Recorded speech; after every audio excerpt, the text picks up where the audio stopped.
can talk about big It's a picture. courtroom We can talk edition about big of Heart of the yeah. Rivalry. We can talk about big picture Michigan culture and it all just falling apart the Well, last 5 years too. I think There's a bigger story. I think we do have to address Love it. that on Love it. the Heart of the Rivalry. We're gonna, get right into it. This is a show I think we often provide a lot of levity, right? College football is a fun and goofy sport in a lot of Yeah. ways, and we get serious. We'll talk about the business, but now we've crossed the line into gravity.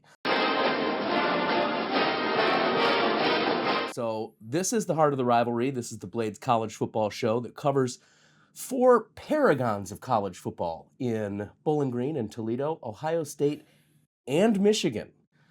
And we wonder about the gleam on their beacon. He is Toledo Blade sports columnist Dave Briggs. I am photographer and producer Phil Kaplan. Most people know, but and it frayed quite a bit, but try to give us a synopsis of the departure of Sherrone Moore from the University of Michigan. Yeah. Yeah. I mean, where do you... Yeah. Yeah, Wednesday was an all-timer in the surreal world of college football. First, we learned mid-afternoon that Sherrone Moore, Michigan's second-year coach, is fired for, quote, an inappropriate relationship with a staffer. We learned and there had been long swirling rumors of this, and I believe it had been kind of investigated by Michigan in passing over the summer even. But according to what prosecutors later told us, and it's never good when you're talking about prosecutors, there had been a multiple-year relationship, Sherrone Moore and his executive assistant, allegedly. An executive assistant that, according to public records, went from making $55,000 in 2024 to making $90,000 in 2025. So it's a little bit of a red flag, a $35,000. You gotta be good at your job, Dave. Yeah, no, for sure. So we find out on Wednesday. And that is not an allegedly. That is... Yeah, it's public records, Yep. Sure. We find out Wednesday, round 4, that Sherrone Moore's been fired for the inappropriate relationship, and that's an absolute stunner, and yet somehow the story only spirals, and spiraling doesn't even do enough lifting for what happened next. We find out, we're laughing because it's not because it's funny, because we're just trying to process how absurd to and keep bizarre from crying because it's so crazy. And sad it is. It's crazy. Then we find out he's the suspect in a alleged assault. He's being detained at the Washtenaw County Jail. As the prosecutors later alleged, he broke into that woman's house who allegedly was having the relationship with.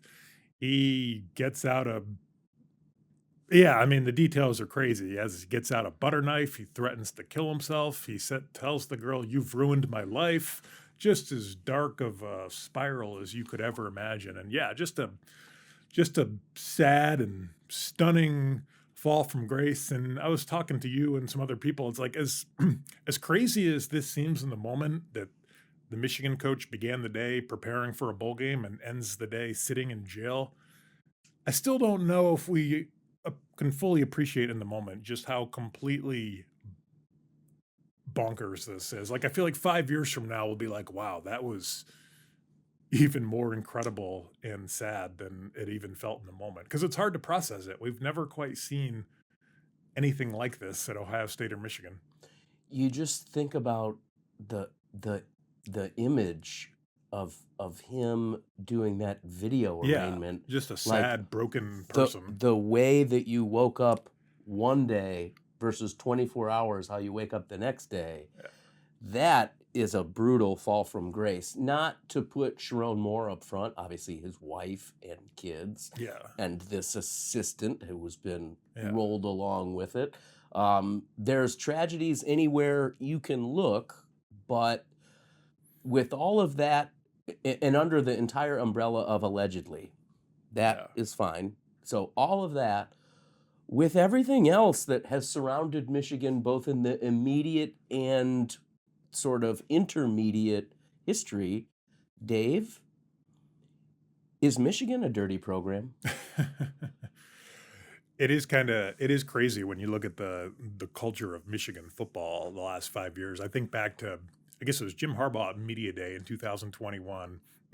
Obviously at that point he's yet to beat Ohio State. Poor record in the big games. Has a very good program, but trying to push it over the hump, go from good to great. And he said at that press conference, we're going to beat Ohio State or win the Big Ten, or quote, we're going to die trying. And they Have they started, died trying? no, they started beating Ohio State, and they won the national championship. But wow, they at what cost? They ultimately kind of burned the place to the ground here. Um, and at some point, I mean, a culture of the school is what you're willing to tolerate, and at some point you have to ask, like, is it time to completely clean house? I don't understand how Ward Manuel, the athletic director, still has a job. There's been a lot of scandal around the athletic department, also a lot of success, but Michigan has always liked to think of itself. The Block M stands for something more than just the blind pursuit of victory. The And Michigan the Man. Michigan Man mythology. And I think for a lot of years, I mean, that was certainly embraced, and there was some truth to that. A lot of truth to the ideals they pursued. But yeah, I mean, if you just look at the football program alone, I mean, just the Matt Weiss thing with he was the offensive coordinator, arrested for indicted on 24 federal counts of cyber fraud and identity theft, and he was allegedly prying into thousands of student athletes' data to get intimate photos and just crazy, just appalling behavior. And then you look at they hire Bo Schembechler's son without a background check, and then they find out he made some racist posts on social media, and it's like, oh, well, what's a background check between friends? They have to backtrack on they have to backtrack on that. And no need to get back into the cheating or recruiting allegations and violations, but the NCAA basically said Harbaugh ran a rogue program that didn't really care about the rules at all. And there's that, and now this, it's crazy. I mean, I thought the Sherrone Moore hire was very questionable from the start. Didn't know it would be this spectacular of a disaster, but this just kind of recasts into light if it's kind of crazy somebody this unhinged was leading the program. And yeah, when it all adds up, where's the buck gonna stop? Are they gonna, again, the culture is what you're tolerating, what you're willing to tolerate, and they're sure willing to tolerate a lot here. So speaking of that level of tolerance, there's some sort of endurance associated with tolerance. Both M Live and the Detroit News are reporting that this relationship was essentially an open secret, sort of widely Right. known Yeah. in the program. Right. If that's what's tolerated out and up front, you Right. wonder about how bad. And all people are people, and around power they can go astray, and even people at the top of the program might not know about something going on beneath them. Right. If that's your argument for Connor Stallions, that's fine. Yeah. But that again could happen at any program. But when essentially like the highest paid guy in the state, right, is leading that kind of lifestyle, seemingly pretty flippant. He's got a number of exposed text threads with online models. It just, I think the best thing you do if you're in a position to clean house, you clean house. Even if you love Ward Manuel. Yeah. Right. You have to get rid of everything and say, look, we're starting over. I don't know. I don't know what else you could do to reinstill some faith in your fan base, in your recruits, in your current players. What about Bryce Underwood? Right. He's looking like an LSU Tiger. Sorry. Above all, the biggest tragedy is for Sherrone Moore's family, obviously married father of three, having to be dragged through this. Obviously, they did not sign up for this, to say the least. I think the most uncomfortable question here, and acknowledging the relationship was an open secret in some circles, or else why would everybody with access to the internet or a message board have heard these rumors, is that if Sherrone Moore had beaten Ohio State, if he was winning more games, would we be here today? Or would this have just been like, oh, he's acting completely inappropriately, but oh well, it's major college football. We're winning big. I think that's absolutely a fair question. I think we're allowed to be cynical in this landscape, and a lot of coaches. There's a lot of things you can technically fire coaches for. They're not always fired for them if things are going well.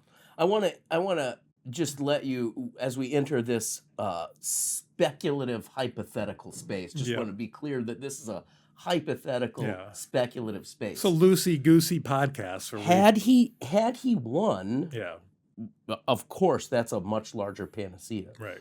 But also, had he not just totally crashed out, yeah, if he'd have been fired and just went home and ate his hand, sure, maybe called Ime Udoka, right? Oh, he'd be some advice. He'd be fine and sit out this year and get a good offensive coordinator job. Rick He'd be Pitino. fine. Look at Bobby Petrino. Look, Lane Kiffin is sitting there going, sure, you can't do that. Right. I mean, so I'd go even further than that, and I'd say Ohio State fans would do the same. If they had gone 12-0 this year and he was fired for an inappropriate relationship, fans would absolutely be, was that wrong? I mean, kind of George Costanza. Oh, I'm sorry, was that wrong? I mean, I think he deserves another chance here. What's the problem? It's true. So, but yeah, no, it's just, but yeah, it went from a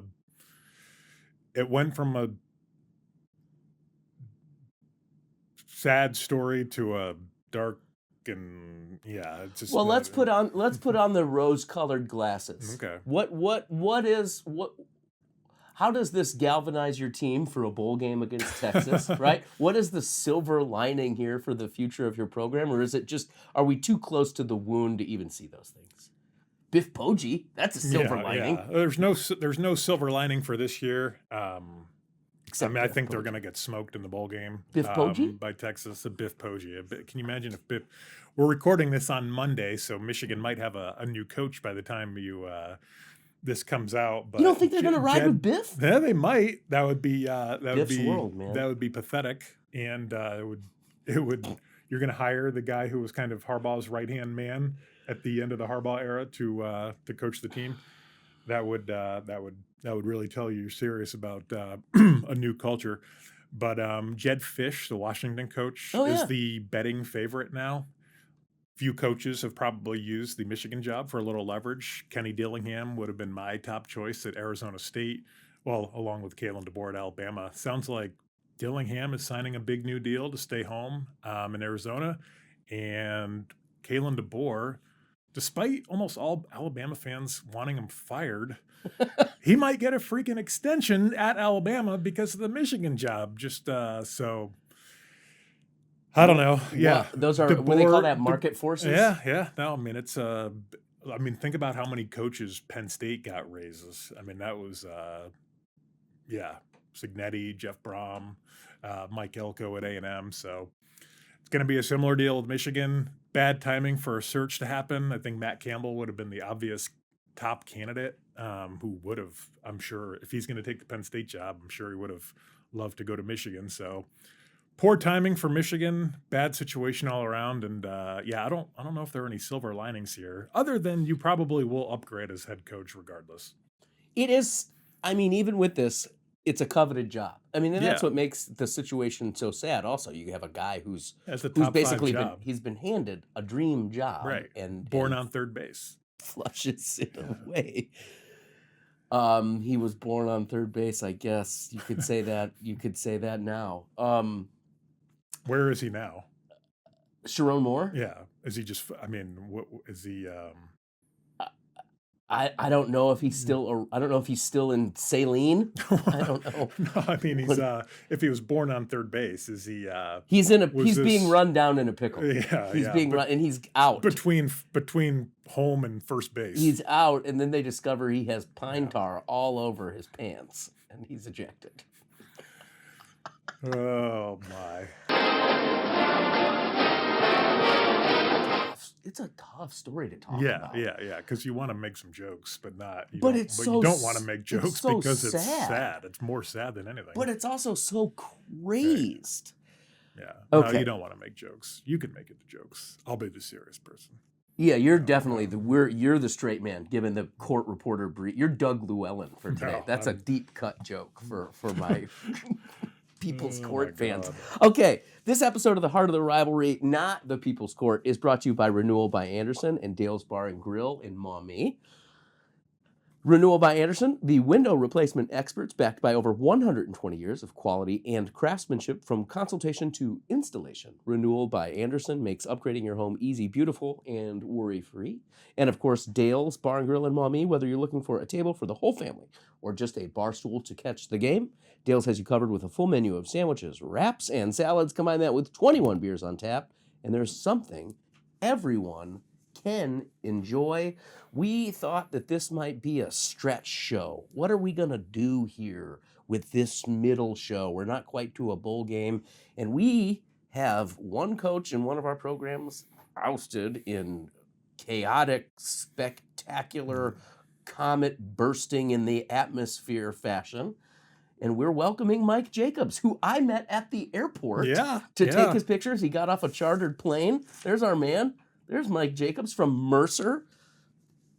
Give us the Topps baseball card, Topps football card summary of who Mike Jacobs is and what is he instilling before the Bush's Boca Raton Bowl of Beans. Right. Yeah. Talk I about nailed that. talk about bad timing for just an absolute home run hire comes out on Wednesday, and then the Michigan news comes out Wednesday afternoon to totally steal their thunder. But as we've had time, nothing can steal the thunder of this hire. It's that good. Some hires feel like a home run. This feels like a grand slam into the upper deck. If you were going to pick a guy to lead Toledo if you were going to make your coach in your Madden Dynasty mode, this is the guy I would create. I mean, 46-year-old Maumee graduate. His father was a longtime great assistant coach, including at Toledo, 1979 under Chuck Stobart. Went on to West Virginia and Ohio State, big-time offensive coordinator. His son, walk on at Ohio State, then goes into the coaching profession and has a meteoric rise in 10 seasons at the Division I and II level. I believe he's 94-23, and among coaches, among active head coaches at the D1 and D2 level with at least 8 seasons, he has the 4th best all-time win percentage. And I'll read you the guys who are in the mix here of the coaches with the best win percentage. Are you reading your own column? I am reading my own column. It's not. This is self-referential. Well, that's what happens at this level. Number 1, Ryan Day. 682-11 for an 82 winning percentage. Not bad. I've heard of him. Number 2, Kalen DeBoer, Alabama, 124-19 over his tenure. A lot of success at the FCS level. Number 3, Kirby Smart. And number 4, Mike Jacobs. And number 5, Kurt Signetti. So that's some So that's the decent company. Top 5 are Ryan Day, Kalen DeBoer, Kirby Smart, Kurt Signetti, and our own University of Toledo's Mike Jacobs. Winners win. He's won at every level and not so easy jobs. His first job was at Notre Dame College in suburban Cleveland. That's a former women's college that only started a football program a couple decades ago, and it has since closed. It was kind of hanging on for dear life, but he immediately comes in, turns a losing program around, goes 42-8, builds them into a D2 power. And the women's college, at the former women's college. And the last job, then he goes to Lenore Ryan in North Carolina, and his recent job, Mercer, the Division I FCS level. They had a 72-year hiatus of their football program before bringing it back in 2013. So again, not an easy job, and he's just an absolute monster there too. Wins their first one. It was there 2 years, wins the conference title last year, runs it back this year. Just a winner. Didn't they give Alabama a game? Maybe not this year. I don't. But I Mercer, don't. you will play They Alabama and will. usually They lose by will. They 70. will. They're But kind I of one remember of those. seeing. They're one of those teams that the week before the Yeah. Iron Bowl usually is the sacrificial lamb for Auburn or Alabama. But No Mercer. yeah, but yeah, no, they're he's a winner. He certainly knows this area well, and I love the energy he brought to the introductory press conference too. I mean, he said all the right things about building a tough together team that's gonna be great on and off the field and in 314 days in Ann Arbor, Michigan. No, he did not say that, but he is an Ohio State grad. Played for Cooper and Tressel. Toledo boy, Ohio State grad. Yeah, worked his way up some difficult lineage. Pretty cool. Looks and now, and I think the coolest things he said in the press conference were he's all in on the Bowling Green rivalry. I think it's kind of fans. There's a little angst around Toledo the last few years. As I think Toledo's lost 4 of the last 7 games against Bowling Green, all as favorites, all with a significantly better roster. I think there was maybe some questions whether they need to reprioritize how they think about the rivalry. For Bowling Green, it was kind of built up as, their Super Bowl of the regular season. They put everything into it. They treated it like Ohio State, Michigan. And it was their last win of the year. No, they beat UMass. Oh, that's right. Their last Division I win of the year. Oh, Fair. wait, I guess UMass is Division I. Oh, they're in the MAC. Okay. That's kind of crazy. Okay.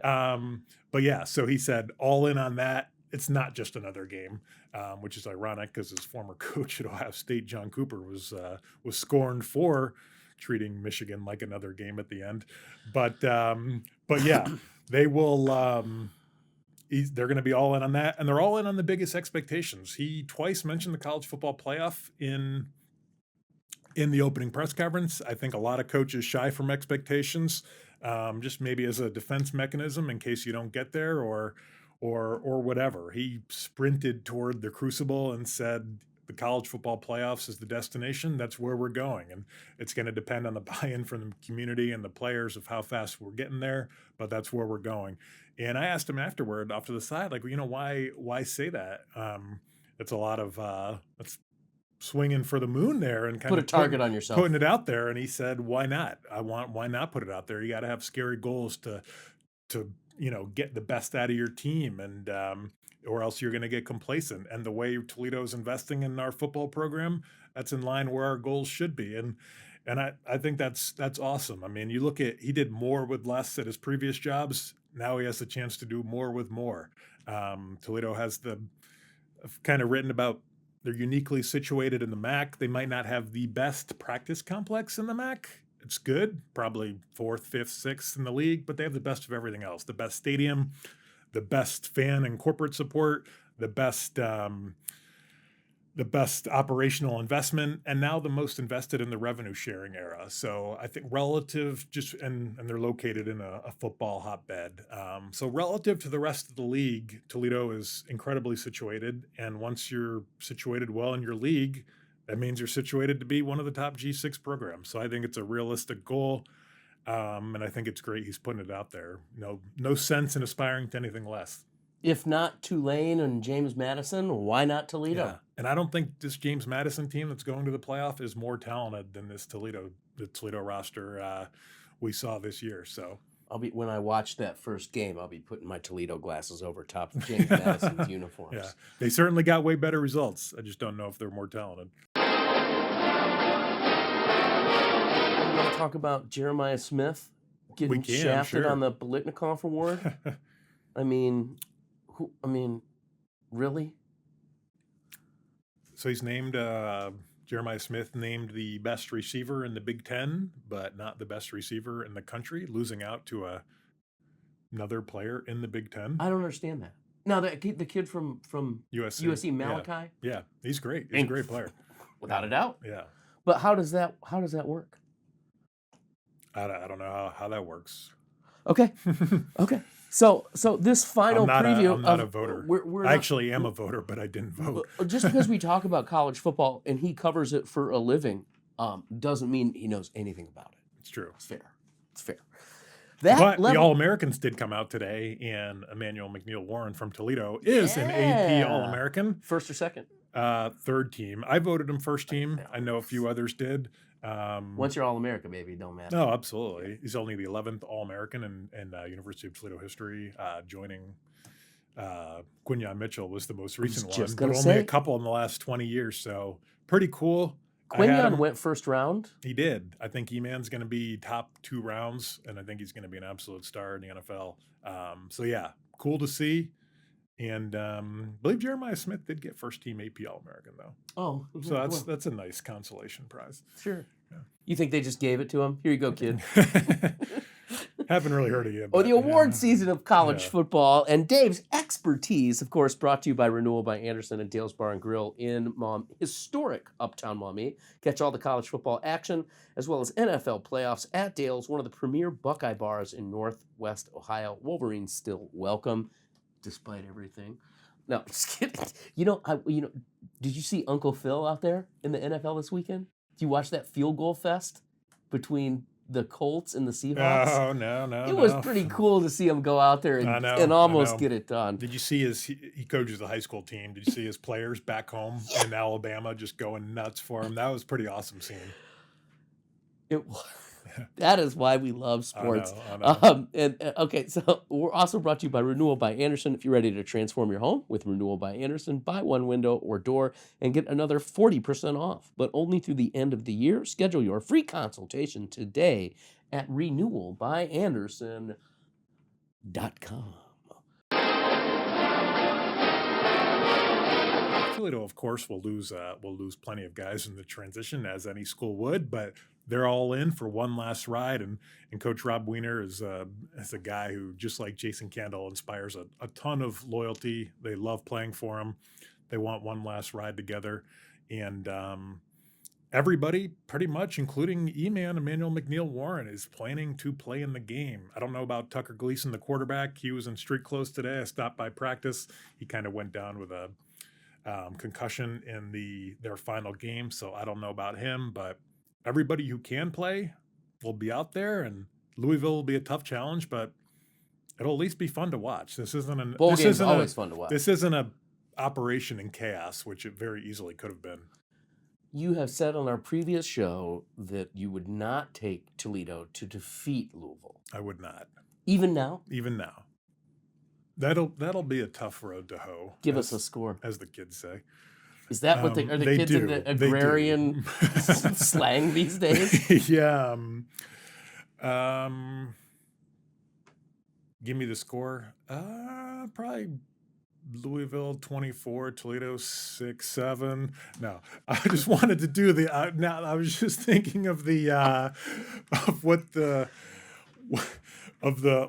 show's over. Old man doing the kids thing, like did you see the idiot college football playoff selection committee chair making the 6-7 joke on the broadcast? And it's just like, wow, this could not be less of a serious operation. He was asked, like, are you going to move? Why was Ole Miss moved from 6-7? And he did 6-7, and Reese didn't even get the joke at first, and so it was just awkward 2 seconds of silence. But anyway, my prediction would probably be 24-17 Louisville. I think Toledo will keep it close. They always play well in these big games, and they'll be motivated. They'll want to make a statement, but I think Louisville just has a little bit too much. Awkward score here, Dave. I'm saying 18-15. Okay. Toledo or Louisville, but that's the score. Okay. It's an 18-15. 16-17. No. It's supposed to mean that it's average, right? 6-7. I don't know. I don't. 6-7. Okay. I was gonna ask you, what is it supposed to mean, but that makes it sound even older and more ridiculous. Low Kirk, it means average. Okay. He's Dave Briggs. I'm Phil Kaplan. This is our last show of the year. Yeah. We'll be back. We're gonna follow our. What's our your teams Ohio as they State? go. What's your Ohio State Miami prediction?